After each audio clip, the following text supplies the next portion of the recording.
everyone, and something a little bit different today. Over the years, talking on loads and loads of podcasts and live streams, radio, and people have asked me if I'll read any stories from the Truth Proof books, and I've never really got round to that. I've always told the accounts, but not word for word what's in the Truth Proof books, or pretty close to word for word. So, due to people asking me constantly, would you read some stories from the Truth Proof books? I've decided to do just that. I'm not picking them at random, but I will be starting with the first book, Truth Proof 1, and I'm not starting at the beginning even. I'm going to talk about the craters, and I'll walk you into this story, and it's a series of craters that were found around Flamborough Head and Bempton in the 1960s. And it's fascinating that the research then jumps to different parts of the country. So just, make yourself a coffee, sit back, relax, and 10 minutes, 30 minutes, however long this takes, enjoy. The Hood Farm Crater. One farm associated with strange occurrences from the 1960s belonged to F.R. Hood. The family worked their land around South Landing in Flamborough. I found this unusual story in an archive edition of the Bridlington Free Press and Chronicle, which reported that on Friday the 19th of July 1963, that a 10-foot wide shallow crater had been discovered on the local farmland. The account from July 1963 went on to say that a mystery crater had appeared at the Hood farm at Flamborough Head, and it was thought that it had been caused by a lightning strike on the nearby cliff tops. At first it was thought that an explosion of some kind had taken place, so the MOD brought in the bomb disposal experts who used mine detectors to examine the area. The newspaper explained that the crater had been created by a pocket of gas beneath the surface, which had been ignited by lightning. The official and quite ridiculous explanation was one that the locals did not accept, including Colin, who first discovered the crater on his father's farm. Official reports stated that the land could have been disturbed by some kind of explosive object. Because of this and the crater's sudden appearance, the Coast Guard and police were informed. The Flamborough Head Coast Guard has a lookout station about 300 metres away from where the crater appeared, which is staffed 24 hours a day. At the time, the Coast Guard said that they noticed no out-of-the-ordinary happenings, and no explosions had been heard either. However, that the disturbed land was situated at the back of the lookout station, so would not have been seen from the inside of the building. I found that interesting, to be honest with you, and I'm just deviating away from the story because there is a lookout tower on top of the Coast Guard station, and I'm pretty sure that the Coast Guards back in the day would have climbed the ladder and spent time on the top of the lookout station. I was lucky enough to go on it myself. So let's just carry on with this story. I discovered that also in the same month more mystery craters had appeared in different locations around the UK. Could they all have been nothing more than coincidence? Back then, however, news did not travel as quickly, and the connection between these different craters was never established. Well, not until much later. And obviously I've revealed some of this in the Truth Proof books. This fact was evident when I interviewed Colin 50 years after the crater appeared on his father's farmland. Until I told them his family knew nothing about the mystery craters in other parts of the country. The only people in the loop were the MOD, who clearly took the crater seriously enough, but seemed to act as though there was nothing of any importance to them. Interesting. That in itself speaks volumes. Interestingly, the newspaper also states that the lightning theory exploded the fanciful suggestion of those who thought that the crater had been caused by something from outer space. Strange that they're bringing this up and wanting to dispel those myths. So if the question was already being asked, maybe there was an attempt to quickly suppress theories of anything UFO related. But do the media really think the public are so dumb that they believe all of these craters that appeared in different parts of the country were formed by random lightning strikes that happened to ignite random pockets of inflammable gas, all in the same month? Come on. There were reports of unexplained lights made around the same time, yet no one in an official capacity announced the possibility that they may have been connected to the Flamborough crater. He was 72 when I interviewed him. He told me that he was in his early 20s when he first came across the crater, while he had been cutting hay on his father's farm. According to the newspaper reports at the time, had said that the crater was not there when the hay had first been cut, but it wasn't until he returned home that day that he told his father about his discovery. This vintage account intrigued me enough to look a little deeper, so I decided to contact the Hood farm to see if anyone could remember the story. Not sure what to expect since 50 years had passed since the crater's discovery, and I was not even sure if would still be alive to tell the tale. But I found the number and called the Hood farm. A man answered the phone, so I asked, could I speak to replied the man in a soft tone. This surprised me. Even though I had asked the question, I was not expecting Colin Hood to answer the phone. It would have been even better if he was willing to talk about an event that happened over 50 years before. I explained to Colin that I had been looking into strange stories connected with the area, and that I had found the report of the mystery crater from 1963. And I asked him if he remembered. Yes, I remember it. I was 22 years old at the time, and for the life of me I still cannot explain it. It was just a large shallow hole. When I first came across it, I thought it was pigs or badgers that had been scratching at the earth to get at roots. But on closer inspection I realised it was too neat. It was rounded and sort of rounded at the sides as well, even though the earth had been disturbed and thrown around.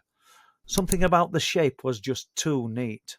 Interesting. He told me that he and other members of the family had no idea what could have caused it. I asked him if he recalled hearing any loud noise before the crater was found. He said he heard nothing. I also asked him if he remembered seeing any evidence of an explosion, because if that were the case, I would have expected hay and earth to have been scattered all around. He said that he did not recall seeing anything like that, and that everything looked normal around the outside of the crater. He said there were no signs of burnt earth or heat, but he did recall how neat the shape of the crater was. It was as though a section of earth had been removed, although lightning was the suggested explanation and the cause of the crater. He did not recall any freak weather in the weeks and days before the hay was cut. Out of interest, I later checked the weather data for the month of July 1963 from the UK Met Office and found that it had been wet and dull that day. There was no mention of any lightning storm. I later spoke with brother who told me much the same story. Later they kindly gave me copies of a photograph that was taken of themselves and the bomb disposal men as they all stood around the crater in 1963. Both men thought the lightning explanation was ridiculous, saying that some people had been talking about UFOs, which had been seen in the area at the time. I found that part fascinating, and I don't mind deviating from the story slightly to add that little bit of information that I find it fascinating, because that never hit the newspapers. That was never suggested in any official reports. So, that's quite telling what they're not telling us. As unusual as the Hood craters may sound, it ties in with others that appeared all over the country in the space of a few weeks, 50 years ago. I think the suppression of information must have been so easy, yet the crater was not the only strange occurrence to be reported in July 1963. The account of the Hood Farm crater and the following account that I am about to retell of the Flamborough Coast Guard UFO occurred so close together in both distance and time, but have remained unconnected for over 50 years until I began my research and found the link. 8 days later. the Flamborough Coast Guard sighting. The following report is of great interest due to the length of time that the object was observed, and that it was taken seriously at the time, plus the fact that it just happens to have been reported around the same location as the Hood Farm crater. So we seem to have a double mystery. Do we believe in coincidence, synchronicity, or is there something else happening?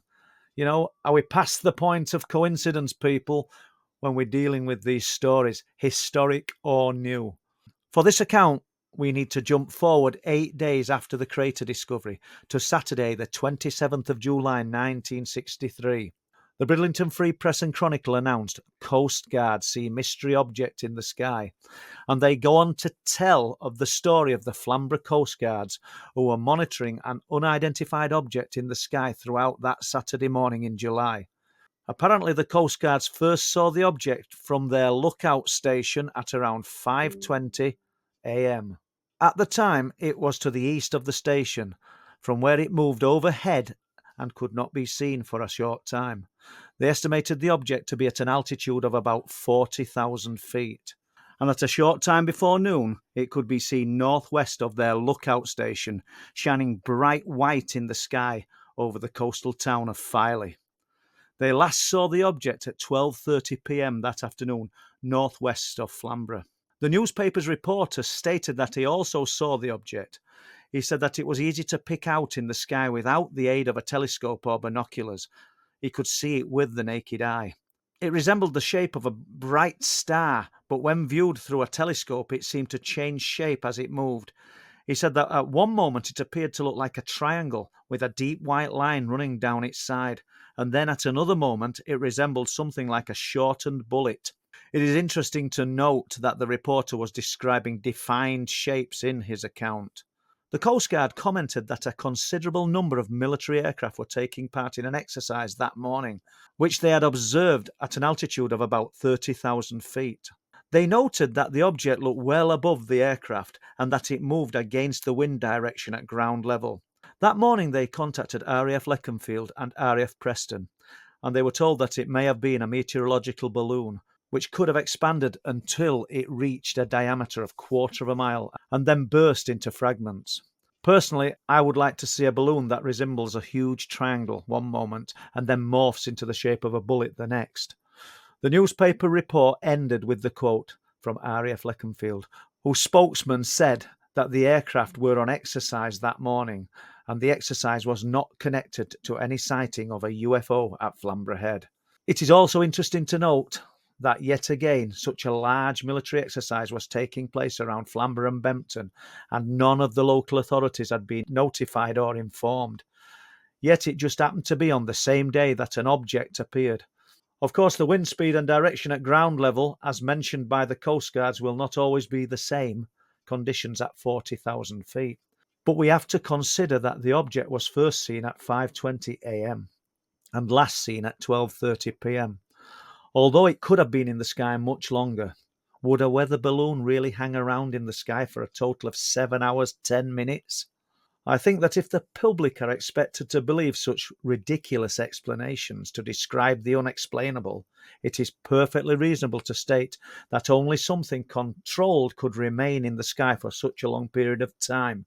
We can also rule out that the object was tethered, since Flamborough's Coast Guard station is approximately 10 miles from Filey. The object was first seen to the east of the station, in virtually the opposite direction. On the front page of the Scarborough Evening News on the same Saturday in July 1963 was the headline, "Thing in the Sky." The newspaper is for the town of Scarborough, which was 20 miles north of Flamborough, yet they could clearly see and were reporting the same object that was seen at Flamborough Head by the Coast Guards. The 1963 Scarborough report said that their local Coast Guard had not received any reports of unidentified objects in the sky, although it had been reported over Filey. When I spoke to him about the crater on his family's farm, I also asked him if he recalled hearing anything about an object seen in the sky by the Coast Guards at the time. He could not remember anything about it. But I suppose a 22-year-old man returning home after working for the day would not be looking for anything connected to a mystery crater that he found. Sometimes it is only when looking back at these events that comparisons and connections can be made. were surprised when I told them about the Coast Guard sighting and the craters that appeared in other parts of the country. Through the local archives, I was able to uncover interesting details of some of the other craters that appeared around the country. They were very similar to the Hood Farm crater that appeared in that same month. In an article in the Yorkshire Post from August the 1st, 1963, it was reported that a mystery crater 8 foot round had been found in a field in Wiltshire in South England. The report also stated that a cow in the nearby fields was found with its skin peeling in scales, as if it had been scorched or burnt by some object. How strange. The crater first appeared on July the 20th, 1963, and was found by farmer Roy Blanchard at Manor Farm, Charlton Village, Wiltshire, who found the crater on his land. It was reported that a blast or explosion was heard close to the farm on the same day, and Police Constable Anthony Penny was reported to have observed an orange object in the sky. The officer said that it vanished from the area of where the crater was discovered. It's fascinating, don't you think? And an orange object. We're back to the orange spheres. Has anything changed over all this time, people? I don't think it has. Roy Blanchard said that whatever came down in his field crushed stone and rock to powder. Yet he also said that whatever it was that came down, it came down gently. There was apparently no trace of the potato or barley either, which had been growing there before the crater appeared. I have wondered if it could in fact have been extreme heat that reduced the stone and rock to powder. This would also tie in with the condition that the cow was found in the nearby fields. Something very hot creating these conditions and having this effect on livestock, earth, rock and stone. In the adjoining fields of wheat, observers found oval-shaped depressions in the crop. This was something that did not get overlooked by the astronomer Patrick Moore. Later, Sir Patrick Moore, who visited the crater soon after it was found, wrote about what he saw and observed in an open letter to the New Scientist magazine in August 1963. It is fair to say that Moore's observations of the crater and the crop formations would have been accurate. He described defined circular and oval areas of wheat with evidence of spiral flattening. It is also interesting to note that crop circles had also been reported on the same farm back in 1952. So I wonder what it was about that location that attracted this kind of unexplained activity. As I've said many, many times, people, location is key to events of high strangeness. Again, more craters seen, July 1963. 2 craters were discovered on a farm owned by Mr. James Brown. Not the soul singer. Just had to throw that in, people. I am sorry. So, owned by Mr. James Brown, 20 miles south of Dunbar in East Lothian, Scotland. They were said to be at least 12 foot apart, 15 feet in diameter and up to 3 feet deep, which is deeper than the Flamborough crater. They were described as having channels that looked like spokes from a wheel radiating from the centre of each crater. Over 40 feet away, there were large lumps of earth, also with channels radiating out for up to 40 feet in distance. Close to the craters were square holes in the ground, measuring 1 foot wide and 2 foot deep. The fact that these depressions were square must certainly rule out them being created by unusual atmospherics or strange weather conditions. You know, we have to follow the evidence, people, where the evidence leads us. The police investigated this crater, just like it did all of the others, and bomb disposal experts were called in, but they were all just as baffled by what they found. 3 people also reported seeing a flying saucer over the Lothians and in Edinburgh on July the 26th, 1963. It was described as silver-grey in colour and travelling high overhead. They said it had no wings and looked like an upturned cup on a saucer. Mystery craters were also found on Dufton Fell, Westmoreland, Cumbria, in the centre of northern England. These were much larger than the Scottish craters by comparison, at 111 feet across and 2 foot deep. One of the local farmers who discovered them wondered if there was a connection to the disappearance of over 50 sheep in the area around the same time. It's It's fascinating, absolutely fascinating that there are so many elements connected to these craters from 1963, yet most of it has gone overlooked throughout all of these years. The light form phenomena, the spheres of light observed by police officer. Now we've got missing livestock. Of course, I mean, it could have just been somebody rustling sheep, but it's strange that we've got a cluster of strange occurrences occurring around these locations. A little bit more, because my research also discovered another crater on the edge of Bempton. So I'm going to talk about this one now, which follows through from the Hood crater, the Bempton crater. In April 2013, I was contacted by an elderly man from Bridlington who said he had an unusual story to share with me. He asked me not to use his real name since he valued his position in the local community, and I've renamed him John for this report. John used to work in Flamborough and the surrounding area for many years, and I found him to be very knowledgeable, with many unusual stories to share.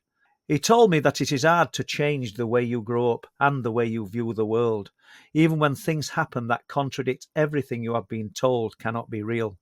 For some people, saying nothing is the safest option, and that is exactly what John did. John and I spoke on the phone several times before he finally trusted me enough to meet. He was over 80 years old at the time, and he told me he had memories from the past that could help with my research.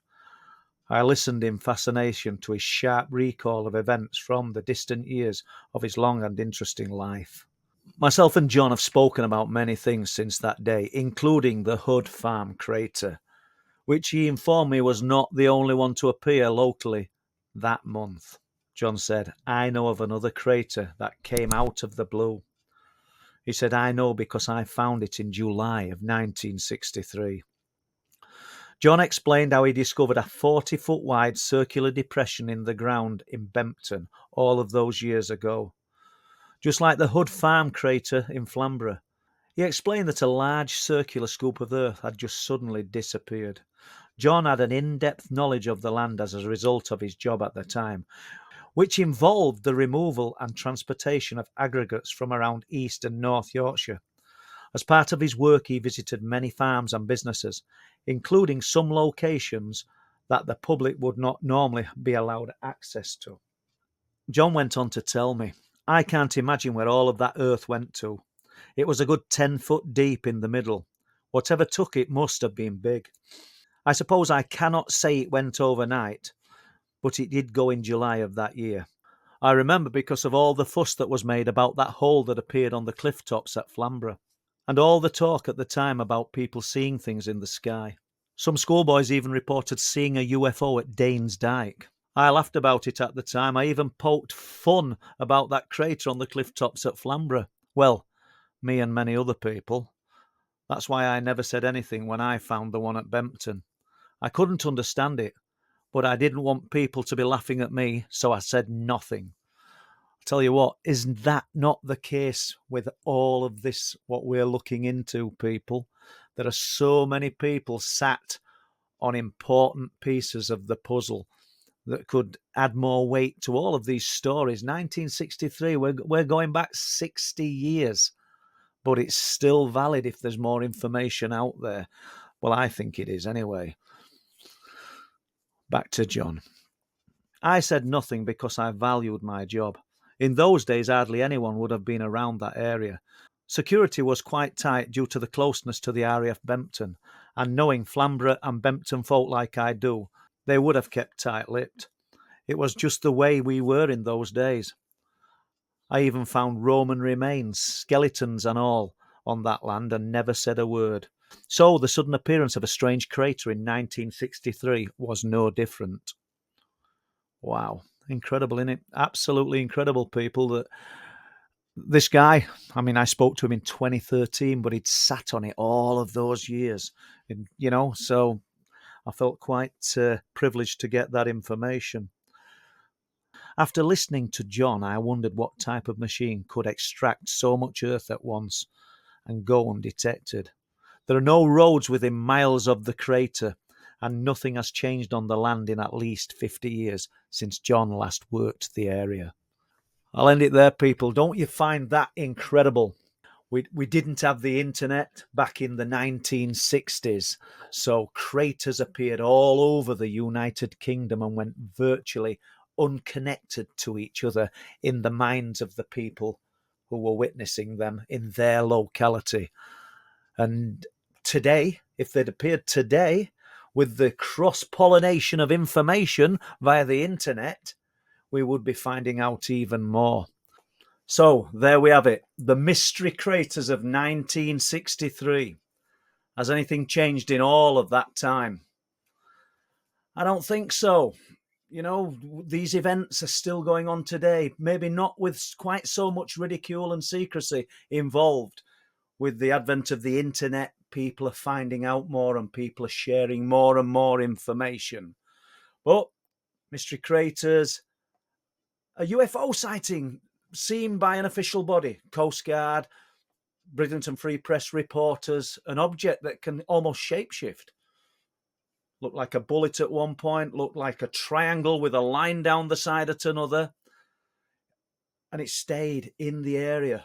That combined with all the other reports across the United Kingdom, spheres of orange light, everything, it had all the ingredients of a true unexplained event, including the famous astronomer Patrick Moore, who described what we would call crop circles. And he was called into most of these craters, by the way, to dispel the myth of little green men. Why would they need to do that? So, just one story from Truth Proof. More to come like that. Hope you've enjoyed, and if you have, please press like and subscribe. Let's just keep this snowball gathering pace, and let's just see where it ends up. Thank you very much. Goodbye.